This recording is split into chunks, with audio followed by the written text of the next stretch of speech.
Om Swastiastu. Halo adik-adik semua, bagaimana nih kabar kalian? Semoga kalian sehat-sehat selalu ya.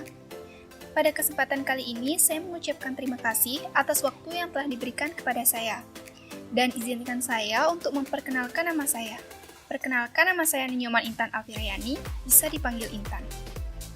Nah, pada kali ini saya ingin mengajak adik-adik semua untuk belajar bersama-sama atau mengenal lebih jelas tentang struktur organisasi SMP Negeri 1 Sawan.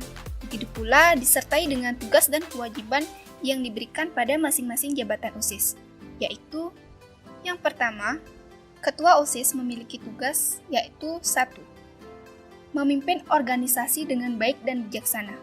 Yang kedua, mengkoordinasikan semua aparat kepengurusan. Yang ketiga, menetapkan kebijaksanaan yang telah dipersiapkan dan direncanakan oleh aparat kepengurusan. Yang keempat, memimpin rapat. Yang kelima, menetapkan kebijaksanaan dan mengambil keputusan berdasarkan musyawarah dan mufakat. Dan yang keenam, setiap saat mengevaluasikan kegiatan aparat kepengurusan. Yang kedua, tugas wakil ketua OSIS, yaitu 1. Bersama-sama ketua menetapkan kebijaksanaan. Yang kedua, memberikan saran kepada ketua dalam rangka mengambil keputusan. Yang ketiga, menggantikan ketua jika berhalangan. Yang keempat, membantu ketua dalam melaksanakan tugasnya. Yang kelima, bertanggung jawab kepada ketua. Yang keenam, wakil ketua bersama dengan wakil sekretaris mengkoordinasikan seksi-seksi atau koordinator. Yang ketiga, tugas sekretaris 1, yaitu 1. Memberikan saran kepada ketua dalam rangka mengambil keputusan. Yang kedua, mendampingi ketua dalam memimpin setiap rapat. Yang ketiga, menyiarkan, mendistribusikan, dan menyimpan surat serta arsip yang berhubungan dengan pelaksanaan kegiatan. Yang keempat, menyiapkan laporan, surat, hasil rapat, dan evaluasi kegiatan. Yang kelima, bersama ketua, mendatatangani setiap surat. Dan yang keenam, bertanggung jawab atas tertib administrasi organisasi. Yang keempat, yaitu tugas wakil sekretaris atau sekretaris 2. Yang pertama, aktif membantu pelaksanaan tugas sekretaris. Yang kedua, menggantikan sekretaris jika sekretaris 1 berhalangan. Dan yang ketiga, wakil sekretaris membantu wakil ketua mengkoordinasikan seksi-seksi atau koordinator. Yang kelima, tugas bendahara 1 dan tugas bendahara 2, yaitu 1. Bertanggung jawab dan mengetahui segala pemasukan pengeluaran uang atau biaya yang diperlukan. Yang kedua, membuat tanda bukti kwitansi setiap pemasukan pengeluaran uang untuk bertanggung jawab. Yang ketiga, bertanggung jawab atas inventaris dan pemendaharaan.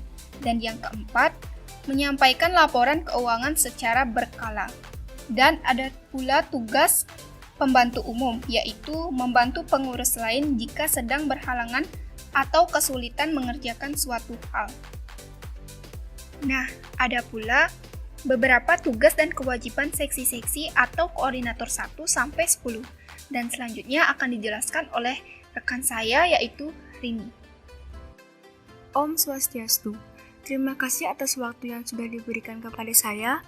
Halo adik-adik, perkenalkan saya Komarini Mas Panira, bisa dipanggil Rini. Di sini saya akan menjelaskan tentang tugas dari seksi atau bisa disebut dengan koordinator. Dalam organisasi OSIS ada 10 seksi atau koordinator, yaitu seksi bidang 1, seksi pembinaan keimanan dan ketakwaan terhadap Tuhan Yang Maha Esa. Yang kedua yaitu seksi bidang 2, seksi pembinaan budi pekerti luhur atau akhlak mulia. Kemudian seksi bidang 3 yaitu seksi pembinaan kepribadian unggul, wawasan kebangsaan dan bela negara. Selanjutnya, seksi bidang 4, seksi pembinaan prestasi akademik, seni, dan olahraga sesuai bakat dan minat. Yang kelima yaitu seksi bidang 5, seksi pembinaan demokrasi, hak asasi manusia, kepekaan dan toleransi sosial dalam konteks masyarakat plural. Yang keenam yaitu seksi bidang 6, seksi pembinaan kreativitas, keterampilan, dan kewirausahaan. Yang ketujuh yaitu seksi bidang 7, seksi pembinaan kualitas jasmani, kesehatan, dan gizi berbasis sumber gizi yang terdiversifikasi. Yang kedelapan yaitu seksi bidang 8, seksi pembinaan sastra dan budaya. Kemudian seksi bidang 9, seksi pembinaan teknologi informasi dan komunikasi atau TIK. Yang terakhir yaitu seksi bidang 10, seksi pembinaan komunikasi dalam bahasa Inggris. Sekian penjelasan dari saya ucapkan terima kasih. Nah, jadi itu adik-adik, beberapa struktur organisasi, tugas, dan kewajiban OSIS SMP Negeri 1 Sawan. Saya harap kalian para generasi nanti jika berminat menjadi pengurus OSIS SMP Negeri 1 Sawan, ayo gabung bersama kami dalam kegiatan ini. Sangat seru loh adik-adik, karena kalian bisa mendapatkan pengalaman dan wawasan yang lebih. Tetap semangat ya, sampai jumpa lagi. Bye! Om Santi, Santi, Santi, Om. Selanjutnya adalah materi ekstrakurikuler. Ada banyak sekali ekstrakurikuler yang ada di SMP Negeri 1 Sawan, seperti yang sudah dijelaskan di video hari kedua. Nah, di sini kakak akan menunjukkan video salah satu ekstra yang telah mengharumkan nama sekolah SMP Negeri 1 Sawan. Yuk disimak! Swastiastu. Assalamualaikum warahmatullahi wabarakatuh. Shalom nama budaya, Salam kebajikan salam sejahtera bagi kita semua. Halo teman-teman, kami dari Tim A PMR Madya Spetusa. Perkenalkan, saya Paneputu Sandy Aprilianti. dan saya Komarini Mas Fadira. Di sini kami sebagai tutor sebaya akan menyampaikan materi. Ayo siaga bencana, khususnya materi longsor. Emangnya kamu tahu Sen definisi dari longsor itu? Enggak. Ya, ingin tahu. Yaudah deh, aku jelasin. Tapi sebelum itu kita jajan dulu yuk. Ayo.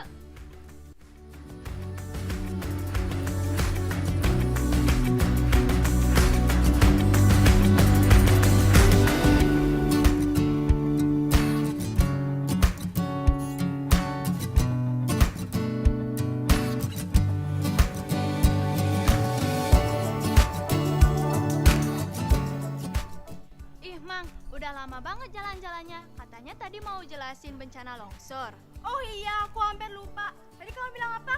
Bencana longsor kan? Iya, Jadi, bencana longsor adalah pergerakan batuan atau tanah secara tiba-tiba atau berangsur-angsur dalam jumlah yang besar. Biasanya, longsor ini terjadi pada daerah terjal yang tidak stabil. oh gitu. Iya, selain pengertiannya, ada juga loh jenis-jenis jahitan longsor ini. Masa? Apa aja sih? Yang pertama, longsor translasi. Longsor ini disebabkan karena adanya pergerakan tanah atau batuan di permukaan lantai yang rata atau bergelombang. Oh gitu. Terus Iya. yang kedua apa, Rin? Yang kedua yaitu longsor rotasi. Longsor ini disebabkan karena adanya pergerakan tanah atau batuan di bidang gelincir yang berbentuk cekul. Terus yang ketiga apa? Yang ketiga yaitu longsor translasi batuan atau pergerakan blok. Longsor ini disebabkan karena adanya perpindahan batuan di bidang gelincir. Itu aja, Rin. Yang aku tahu sih itu aja. Masa? Sweat. Jadi giliran aku nih yang ngajak kalian jalan-jalan. Yang keempat, longsoran rayapan tanah. Longsor ini disebabkan karena butiran tanah halus atau kasar yang bergerak lambat dan merayap. Longsoran ini ditandai dengan rumah, pohon, atau tiang yang miring ke bawah. Terkadang longsoran ini juga bergerak dengan cepat dan bahkan tidak terkendali. Oh, aku baru tahu. Ada lagi nggak, Sen? Ada dong. Yang kelima, longsor runtuhan. Longsor ini disebabkan karena batuan, tanah, atau material lainnya yang jatuh dengan bebas. Biasanya ini terjadi pada lereng yang terjal dan bergantung pada pantai. Ini baru 5 loh, Rin. Ada satu lagi. Wah, masih ada toh. Nah Tuhan, kudet banget aku ini. Ada dong. Yang terakhir, longsoran aliran. Longsoran ini diakibatkan karena tanah terdorong oleh air, sehingga material yang ada di atasnya bergerak melalui lereng dan menimpa daerah yang dilandai. Dan ribuan meter loh, Rin. Yang paling penting nih, Rin ya, bagaimana sih cara kita untuk menanggapi bencana ini? Gimana kita harus ngapain sih? Sebelum terjadinya longsor, hal yang harus kita lakukan adalah: 1. Tidak merusak pohon di lereng gunung. 2. Melakukan penanaman kembali pada hutan yang gundul. Yang ketiga, pelajarilah tanda-tanda terjadinya tanah longsor. Biasanya, longsor terjadi setelah hujan turun terus-menerus. Dan waspadailah jika warna air lebih keruh. Dan kemudian, saat terjadinya tanah longsor, hal yang harus kita lakukan adalah tetap tenang dan segeralah mencari tempat yang aman dari jalur longsoran. Bila memungkinkan, bantulah orang-orang seperti orang tua, balita, dan lansia. Hubungilah pihak-pihak yang terkait dengan penanganan bencana seperti Satuan APB, PMI, dan polisi, dan lain-lainnya. Selanjutnya, setelah terjadinya tanah longsor, hal yang harus kita lakukan adalah jika kalian selamat dari longsoran, perhatikanlah daerah sekitar. Jika belum ada bantuan, segeralah hubungi pemerintah setempat, PMI, polisi, atau organisasi lainnya yang bisa membantu. Ikutilah himbauan yang ada dan ingat, jangan kembali ke rumah jika keadaan belum benar-benar aman. Aduh Sen, aku capek banget. Kita dulu yuk. Ayo.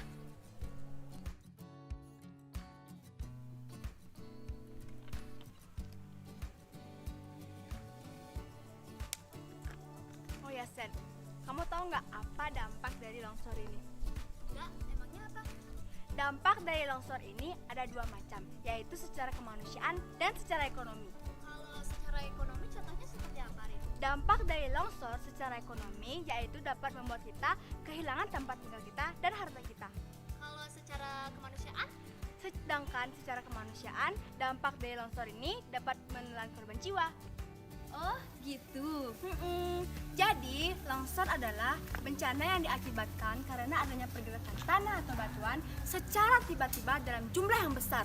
Penyebab utama longsor yaitu gravitasi, tapi yang paling mempengaruhi karena faktor alam dan ulah manusia. Nah, jenis-jenis longsor ada 6, yaitu longsor rotasi, longsor translasi batuan atau pergerakan blok.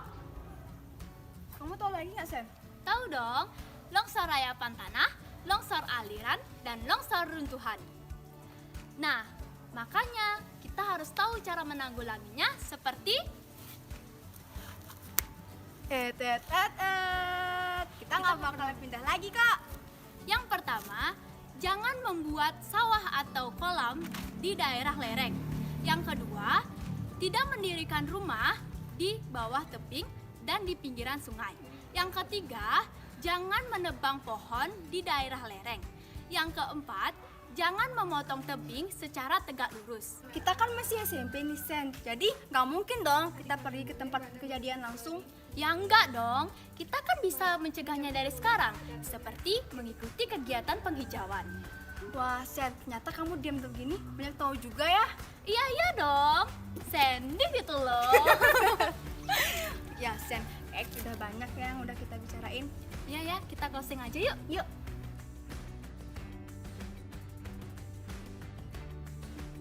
Oke teman-teman, sekian materi yang kami sampaikan.